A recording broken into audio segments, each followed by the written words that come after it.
Arcada da Lapa. L'un des bâtiments les plus remarquables de la Plaza de República, place de la République, c'est l'Arcada da Lapa ou simplement l'Arcada, arcade, bien connue en raison des arches qui la disposent au rez-de-chaussée. Elle a été construite au VIe siècle par l'archevêque Diogo de Souza, mais plus tard modifiée par son successeur Don Rodrigo de Moura Teles, et avait le devoir d'abriter les marchands qui ont apporté leurs produits à la ville.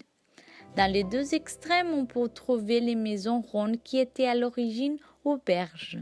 L'arcade a été construite appuyée contre le mur médiéval du Castelo de Braga, château de Braga, qui a retenu seulement la tour de ménage, le donjon.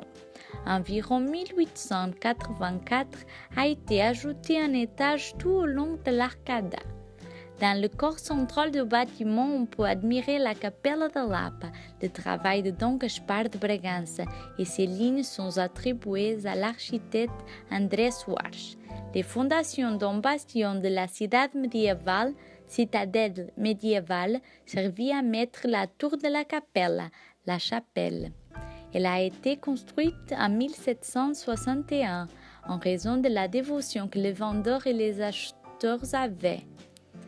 Il est dans l'Arcada où nous pouvons trouver deux cafés et restaurants emblématiques de l'histoire de la ville, les deux centenaires.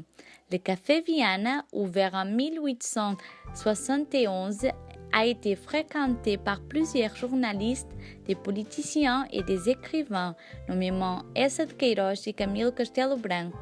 Le Café História a été ouvert en 1928 et a été examiné par la beauté de ses installations où le marbre brillait. En fait, tous les deux ont terrasse dans la Plaza de República qui s'étend en face de l'Arcada, en offrant une agréable zone piétonne décorée avec des fontaines et des jardins.